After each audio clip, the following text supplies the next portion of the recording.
Hey everyone, Aaron here. Welcome back to another anime review. Today we look at episode 2 of Alderamin on the Sky.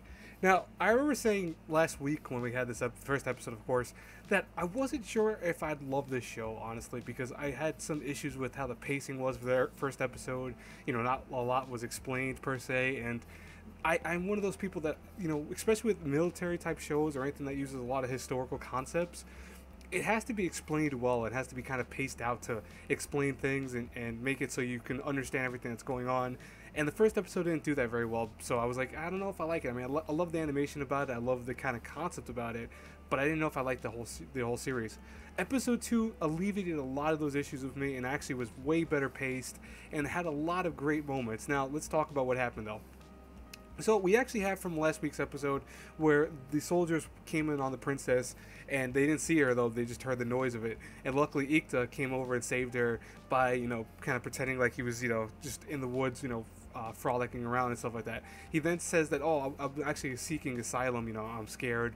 And they actually fall for it, they believe it. And he actually is able to get them to lower their guard, and he's able to have his unit of people actually kill them via many means. He actually asked them several questions too. For one of them that actually survives the initial onslaught, he asked them a whole bunch of questions, including where the blimp they saw from the first episode went, and that kind of creates this whole new situation later on.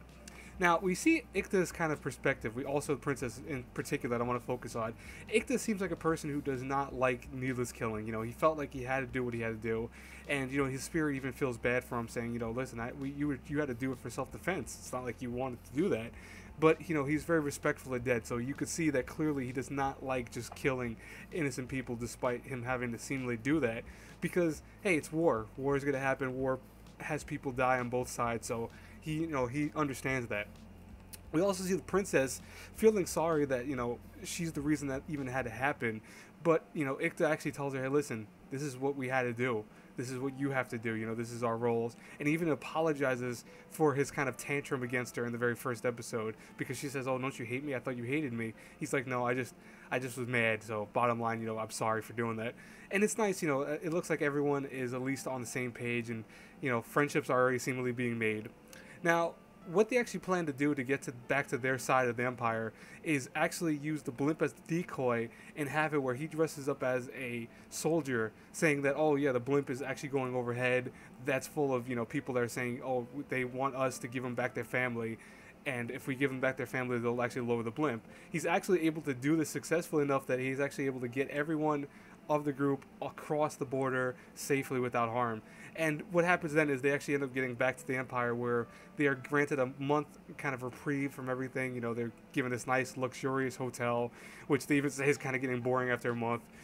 But what happens here is that we learn that the first person that they met, which is a general that he was talking to, Ikta was really hesitant on him going to the war, because he was telling him, hey, you're going to die if you go to the war. We learned that actually that does happen. The guy he was talking to early on actually ends up dying.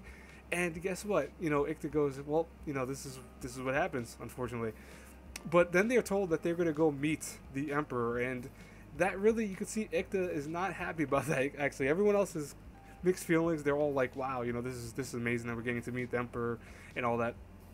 And they're actually awarded a great honorable reward, in that he gives them all the titleship of knights, imperial knights, according to this, which gives them the highest rank beyond a soldier. So it's like step up above a soldier. Even though none of them are soldiers, they are now given the rank of above a soldier, which is interesting.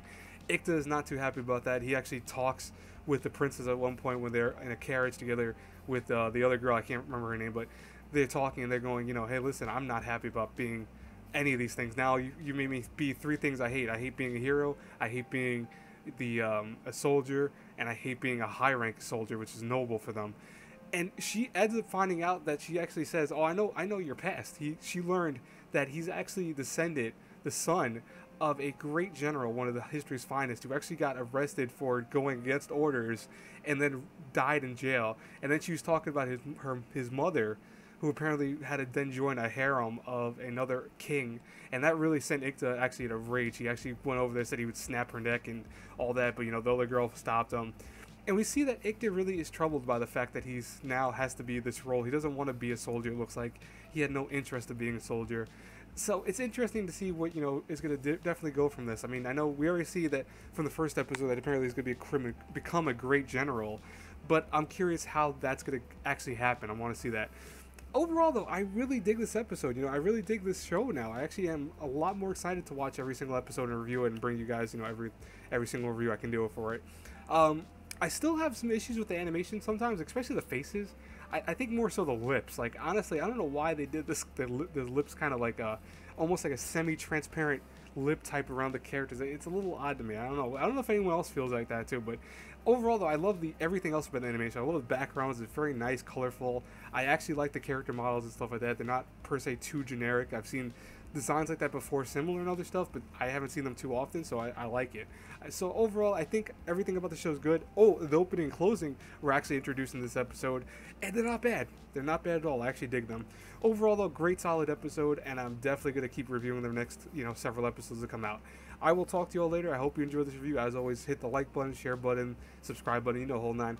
Bye-bye, everyone.